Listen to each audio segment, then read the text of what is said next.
Okay. Disebabkan dah teruk sangat, kritikal sangat. I think aku nak kena tengok balik apa kesilapan aku dalam mid lane ni. Aku rasa macam tak faham. Aku dah apply semua benda tau. Fish.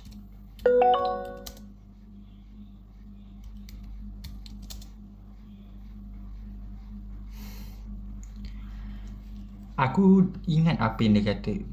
Rotasi, bantu dia lane, jaga turtle sebab dia dekat dengan turtle.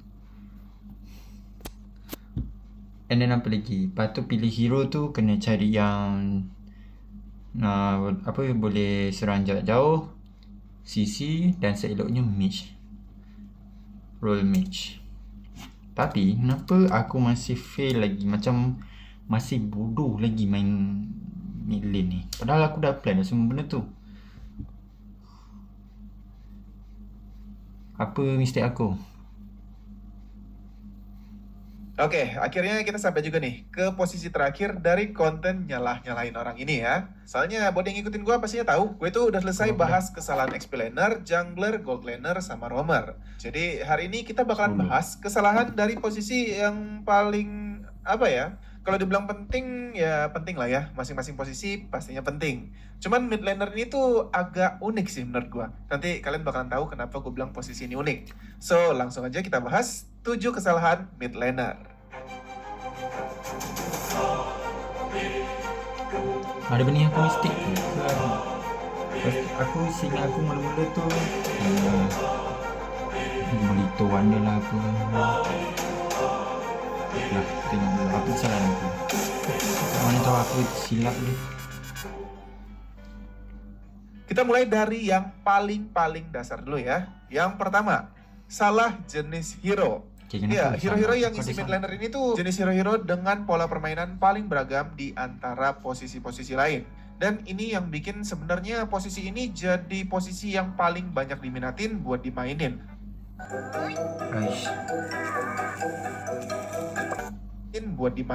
Bahkan buat ciwi-ciwi pun juga paling seneng main mid laner kan. Cuman kalau mau dijabarin secara lengkap tuh mungkin gue butuh sekitar 1 jam kali ya. Nah jadi biar simple, kita bagi aja secara umum dari cara maininnya. Dari cara mainin itu mid laner bisa dibagi ke 2 jenis. Yang pertama mid laner yang tipe permainannya itu santai, gak terlalu satset, gak terlalu perlu mekanik tinggi, tapi lebih nunggu momen yang pas buat ngelancarin serangan-serangan mematikan. Kayak misalkan Eudora, Aurora, Vel, Yve, Odette, Marsha, dan hero-hero sejenisnya. Jempol mah slow aja, yang penting momennya itu pas. Nah, yang kedua itu tuh tipe mid laner yang tipe permainannya nyari momen. Buat tipe mid laner yang kedua ini tuh mainnya agak lebih nyiptain momen. Masuk-masuk ke kerumunan, ngegas-ngegas ke tengah, maju mundur, dan pokoknya tipenya itu tuh lebih agresif. Dan kalau yang ini lebih butuh kecepatan tangan, sama perhitungan yang beda sama tipe santai tadi. Contohnya kayak Valentina, Matilda, Lunox, Kadita, atau hero-hero lain yang intinya ya lebih agresif gitu mainnya guys. Masalahnya dari sini aja banyak player yang agak salah pilih. Ya tipe playernya tuh sebenarnya mainnya nyantai, tapi ngambilnya hero agresif, otomatis ya diperlakuin secara santai. Atau sebaliknya, pakai hero-hero yang harusnya santai karena pola mainnya itu ngegas-ngegas, nih hero santai dibawa ngegas-ngegas juga. Dan tentunya akhirnya si hero yang dipakai ngisi mid lane itu jadi nggak efektif dan malah jadi beban tim. Ya jelas lah ya, karena dipakainya tuh nggak sesuai sama yang seharusnya. Apa masalahnya selesai di sana? Ya jelas enggak dong. Setelah milih hero kita anggap ya udahlah ya, paling mainnya jadi agak ngaco aja. Cuman di beberapa mid laner yang gua temuin di lane of down juga punya masalah lain yang gak kalah bikin sakit kepala. Gak paham mekanik hero. Nah, udah masalah jenis hero yang dipakai, ditambah nggak tahu tuh hero yang dipakai tuh kombonya gimana. Udah deh, lengkap. Padahal menurut gua, seni dari main hero-hero mid laner ini tuh bukan cuma dari sekedar cepet-cepetan tangan aja, tapi dari keunikan masing-masing hero yang bikin kalau skill dari si hero itu di mix antara satu skill sama skill lainnya, percampuran skill-skill mereka ini tuh bakalan hasilin efek yang unik dan tentunya efektif banget. Misalnya dari skillnya Xavier nih, kalau skill 2-nya ketembak sama skill 1, tentunya skill ini bakalan jadi lingkaran kan. Kalau buat orang yang baru main mungkin ya udah gini aja. Tapi sebenarnya buat orang-orang yang memang ngerti main Xavier, hero ini tuh bisa ngasih efek yang lebih nggak bisa ketebak kalau kalian itu lancarin skill 1 dulu baru skill 2-nya. Jadi di sini kita agak butuh fast hand juga. Atau skillnya Eudora yang ngasih efek superkonduktor kalau salah satu skillnya ini berhasil kena lawan, yang bisa dilihat dari efek di atas kepala musuh ini. Efeknya ini tuh bakalan bikin skill lain dari Eudora jadi lebih sakit. Kombonya kalau lagi 1 lawan 1 itu 2-3-1, kalau lagi rame-rame itu 1-2-3. Vel yang sebenarnya bisa buka ulti plus bisa bikin skill 2-nya jadi punya efek terbang secara bersamaan. Kalau Vel ini ngambil skill 2-nya dulu. Dia cakap apa tadi? 1 lawan 1 itu 2-3-1, kalau lagi rame-rame itu 1-2-3. Vel yang sebenarnya bisa buka ulti plus bisa bikin skill 2-nya jadi punya efek terbang secara bersamaan. Kalau Vel ini ngambil skill 2-nya duluan sampai level 2 dan terus dibiruin dulu baru unlock ultinya. Dan segala macam hal yang menurut para player mid laner to lane itu tuh, hal ini tuh basic banget. Tapi buat kaum mid laner yang masih magang, hal-hal kayak gini tuh kedengeran asing buat mereka. Dan tentunya ya si hero yang harusnya punya potensi di mid lane itu malah jadi nggak gitu guna. Ya iyalah ya, cara mainnya aja udah salah, tentunya jadi nggak efektif guys. So buat kalian para player-player yang mau ngisi mid lane, gue harap sebelum kalian mau ngisi posisi ini pakai hero-hero yang tentunya unik tadi, usahain buat pelajarin dulu secara detail soal si hero ini supaya bisa dipakai secara efektif guys. Karena potensi dari masing-masing hero tuh benar-benar unik. Percaya sama gue. Atau aku Oke, itu tadi dari segi pemahaman sama pengetahuan soal hero-nya ya. Nah, sekarang kita geser ngebahas kesalahan pola permainan dari para mid laner ini. Dan kita masuk ke kesalahan ketiga. Cuek. Pastinya pernah dong dapat mid laner yang punya dunianya sendiri. Ya, mau teman satu tim lagi perang kek, ngapain kek. Ini mid laner tercinta tuh ya udah diem aja di tengah. Asik aja ngejagain minion di tengah. Katanya sih, lah kan gue jaga lane. Gak salah dong. Kalau ngeliat dari sisi mid lanernya, ya emang jagain mid lane itu termasuk bagian dari kerjaan mid laner sih. Ya gak salah. Tapi kalau dilihat dari sisi keseluruhan tim, kerjaan mid laner tuh bukan itu aja guys. Mid laner tuh sebenarnya punya kemampuan yang bagus banget di early game buat jadi asistennya jungler. Karena kalau kalian rajin sedikit buat ngecek status dari makhluk di sekitar mid lane, yaitu monster buff ungu sama Bojilito ini, kedua makhluk ini tuh punya magic defense yang lebih kecil dibandingin physical defense-nya. Dan kebetulan hero-hero yang isi mid lane ini tuh hero-hero yang hasilin magic damage. Artinya kalau mid laner ini ngebantu jungler dengan nyolek-nyolek objektif ini, ya kerjaan jungler bakalan jadi lebih enteng. So jadi mid laner itu nggak boleh merem aja ngurusin minion di tengah guys. Tapi kalau memang dibutuhin, apalagi kalau di samping-samping itu lagi ada perebutan lito antara jungler atau buff dari jungler kita lagi diganggu sama roamer lawan, ya kalian sebagai mid laner itu wajib buat ngebantuin guys. Ingat, mid laner nggak boleh cuek. Sebelum kita lanjut, iklan dulu dong. Ya, video kali ini disponsori oleh Chess aku pergi bunuh ulah silap. Jadi, jangan yang kena dapat benda tu. Aku tak perlu dapat benda tu. Kesalahan berikutnya, gak rotasi. Buat kalian para mid laner yang ngerasa kalau rotasi itu cuma kerjaan roamer aja, kayaknya pola pikir yang kayak begitu tuh udah mulai harus dihapus deh ya. Soalnya ya mid laner pun juga punya kewajiban buat keliling-keliling guys. Cuman bedanya mid laner ini mungkin pola rotasinya nggak seaktif roamer ya. Karena bagaimanapun mid laner ini tetap butuh yang namanya gold dan XP dari minion-minion yang ada di lane-nya. Tapi ya bukan berarti mainnya di tengah aja. Paling simpel sih buat mid laner ini kalian bisa rotasi ke jalur-jalur yang disamperin sama roamer atau jungler. Jadi bagian penguasaan map itu jadi bagian yang cukup penting buat para mid laner juga. Nah, tapi bagian rotasi macam mana? Wajib rotasi. Laner ini kalian bisa rotasi ke jalur-jalur yang disamperin sama roamer atau jungler. Jadi bagian penguasaan map itu jadi bagian yang cukup penting buat para mid laner juga. Nah, tapi bagian rotasi-rotasian ini tuh nggak segampang sistem rotasi roamer yang umumnya diisi sama hero-hero ngebut atau hero-hero tebel ya. Buat mereka yang emang dikaruniain pertahanan lebih, mungkin agak lebih bebas buat kemana-mana ya. Karena ya mereka bisa jaga diri aja. Tapi buat mid laner ini, pola rotasinya harus sedikit lebih ngambil jalur-jalur yang aman gitu guys. Misalnya kalau dari tengah ya usahain pas mau ke atas atau ke bawah tapi dalam kondisi map gelap alias hero lawan pada nggak kelihatan di map, usahain buat rotasi lewat jalur-jalur yang aman di sebelah sini guys. Kecuali kalian itu dapat pengawasan dari roamer atau jungler di sekitar kalian. Kesalahan berikutnya, terlalu berani. Oke. Dia cakap ambil jalur. Usahain buat rotasi lewat jalur-jalur yang aman di sebelah sini guys. Kecuali kalian itu dapat pengawasan dari roamer atau jungler di sekitar kalian. Kesalahan berikutnya, terlalu berani. Nah, ini tuh salah satu kesalahan cukup fatal yang sering gue temuin kalau gue itu lagi main sama para mid laner, terutama kalau dia itu pakai hero-hero yang lumayan lincah. Ya, ini lumayan nyambung sama urusan jenis mid laner yang kita omongin di awal tadi ya. biasanya pola player-player mid laner pemberani ini tuh kadang-kadang suka main masuk-masuk aja ke area musuh gitu. Tiap lihat ada musuh dekat, pasti langsung diserang aja.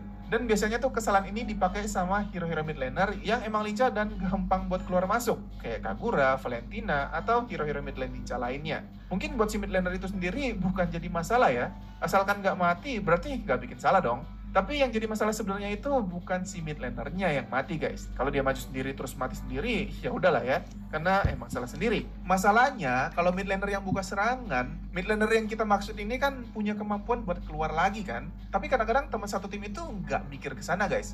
Waktu mid laner masuk terus dia ngerasa nggak sanggup, dia bakalan loncat keluar. Sedangkan teman satu timnya pas udah masuk nggak bisa keluar lagi. Terus dia yang mati sendiri. Beda halnya kalau roamer yang buka serangan. Roamer masuk, mungkin dia nggak bisa keluar, tapi masih bisa nahan damage dari lawan yang coba diciduk. Jadi buat bagian di sini tuh kadang-kadang kayak jebakan buat temen sendiri gitu. Kalian sering ngalamin nggak? Kalau gue sih lumayan sering ya, kena jebakan mid laner sendiri. Yang keenam, Mukil. By the way, gue juga sebenarnya nggak tahu ya. Tadi Mukil kalau yang tadi itu sering ngalamin nggak? Terus dia yang mati. Tapi kadang-kadang teman satu tim itu ya udahlah ya. Sebabnya memang Karena pun emang salah ada sendiri. tanker, Masalahnya kalau mid laner yang buka serangan, mid laner yang kita maksud ini kan punya kemampuan buat keluar lagi kan. Tapi kadang-kadang teman satu tim itu nggak mikir ke sana guys. Waktu mid laner masuk terus dia ngerasa nggak sanggup, dia bakalan loncat keluar. Sedangkan teman satu timnya pas udah masuk nggak bisa keluar lagi. Terus dia yang mati sendiri. Beda halnya kalau roamer yang buka serangan. Roamer masuk, mungkin dia nggak bisa keluar, tapi masih bisa nahan damage dari lawan yang coba diciduk. Jadi buat bagian di sini tuh kadang-kadang kayak jebakan buat temen sendiri gitu. Kalian sering ngalamin nggak? Kalau gue sih lumayan sering ya kena jebakan mid laner sendiri. Yang keenam, betul sebab Mukil. By the way, memang betul sebab apa ni, kau tengah lagi berkumpul dekat satu tempat, aku pula tak boleh lah nak pergi handle lane lain dulu. Sebab kau boleh handle benda tu, aku pula nak kena handle yang kawasan kritikal. So masuk akal lah, right? Takkan aku nak biar. Boleh kalau lane lain tak memberi masalah, tak apalah. gue juga Mukil sebenarnya ni apa? nggak tahu ya Mukil itu bahasa mana atau singkatan dari mana. Yang jelas Mukil di sini tuh maksudnya sangat termotivasi buat ngumpulin kill yang banyak. Apapun situasinya, yang penting kill nomor 1 cuy. Apakah mungkin? Ya jelas mungkin. Mid laner itu termasuk hero yang lumayan bisa ngasih damage gede ya. Ada yang dari early game aja asal ada ulti udah sakit, tapi ada juga yang udah sampai late game baru sakit kayak Cecilian. Dan dari kemampuan para mid laner buat ngasih damage gede ini, ada beberapa player yang ya gitu, apapun kondisinya kill tujuannya. Jadi ya match nggak imbang, objektif berantakan, atau war jadi nggak jelas. Soalnya ya karena gelap mata ini, otomatis ya nggak terlalu merhatiin kondisi sekitar, nggak terlalu waspada. Dan ini tuh bakalan bahaya banget buat seluruh tim. Karena sebenarnya kalau ditanya emang tugas mid laner tuh apa sih? Tentunya memang ngasih damage itu juga bagian dari tugas mid laner ya. Tapi kalau secara garis besar, tugas utama mid laner yang pertama pastinya jagain mid lane biar nggak jebol. Karena kalau mid lane udah jebol, match itu jadi makin repot. Soalnya area serangan lawan itu jadi makin gede. Terus tugas yang kedua sebenarnya jadi secondary support buat damage dealer utama. Ini aku dapat Entah itu jungler atau god laner. Makanya rata-rata hero yang dijadi mid laner itu hero-hero yang punya kemampuan CC. Tapi serangan lawan itu jadi makin gede. Tugas utama mid laner yang pertama pastinya jagain mid lane biar nggak jebol. Karena kalau mid lane udah jebol, match itu jadi makin repot. Soalnya area serangan lawan itu jadi makin gede. Terus tugas yang kedua sebenarnya jadi secondary support buat damage dealer utama. Entah itu jungler atau god laner. Makanya rata-rata hero yang dijadi mid laner itu hero-hero yang punya kemampuan CC. Tapi juga harus berdamage gitu guys. Ya setengah support, setengah damage dealer lah. Terus biasanya mid laner itu jadi bagian efek surprise-nya gitu di tim. Dan itu juga kenapa mid laner itu damage-nya biasa gede-gede. Karena kalau punya mid laner yang jago, match itu tuh bakalan enak banget deh, beneran. Damage gede, CC ada, jadi salah satu inceran, tapi di tangan yang tepat, mid laner itu tuh susah mati cuy, asli. Masalahnya, kadang-kadang pemain mid laner itu tuh suka nggak paham kalau mereka sering banget ngelakuin kesalahan yang terakhir ini. Posisi terlalu kelihatan. Ini hal yang menurut gua agak-agak sering nggak diperhatiin sama mid laner. Memang posisi di awal match itu ada di tengah-tengah map, terus kayak yang paling ke-expose gitu kan dari mana-mana. Tapi sebenarnya buat jadi mid laner yang baik dan benar, mid laner itu tuh nggak boleh terlalu sering kelihatan guys. Kenapa? Sekali lagi gua bilang posisi ini unik. Karakteristik dari mid laner itu kebanyakan tuh mirip-mirip assassin gitu. Punya damage gede tapi HP-nya tipis. Cuma minus pergerakannya nggak lincah aja, mirip sama MM. Tapi bedanya mid laner kebanyakan punya skill CC. Jadi mereka-mereka tuh ya serem tapi riskan mati guys. Dan dengan karakteristik kayak gini bikin mid laner itu lumayan jadi inceran. Soalnya kalau terlalu dibiarin ngembang tentunya bakalan ngerepotin.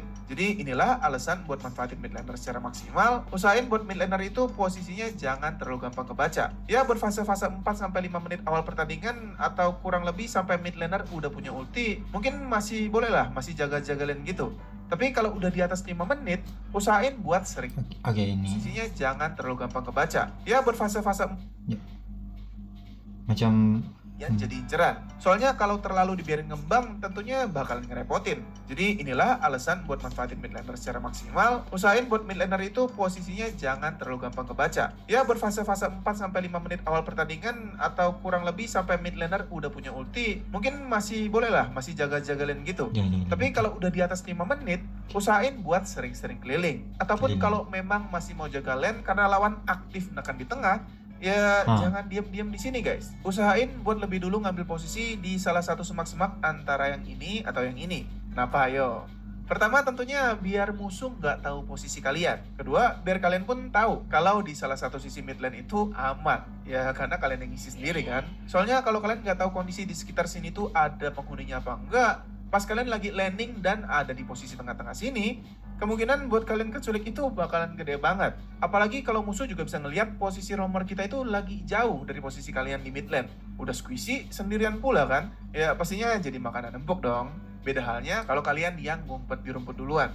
Damage gede yang kalian punya justru bisa dipakai buat ngasih damage ke musuh tanpa musuh itu tahu duluan. Kalau emang kelihatan posisinya ada yang ngedeketin terus kondisinya nggak terlalu aman, ya ambil posisi aman buat berlindung deh. Intinya mid laner itu posisinya nggak boleh terlalu gampang ketebak guys. Oke, jadi itu aja 7 kesalahan mid laner menurut versi gue ya. Mudah-mudahan menarik dan mudah-mudahan bermanfaat. 5 menit Gue selepas juga udah tuh bahas 4 posisi lainnya. boleh lah nak nanti bantu bakalan kan, gue tapi kalau bahas dapet ini di akhir coba video ini. untuk ini. So, karena pembahasan gue udah selesai, berarti sekarang waktunya gue harus pamit. Thanks for watching, salam solo public, and see you again in my next videos. Bye-bye. Oke, jom kita test balik main AI training normal. Kita tengok balik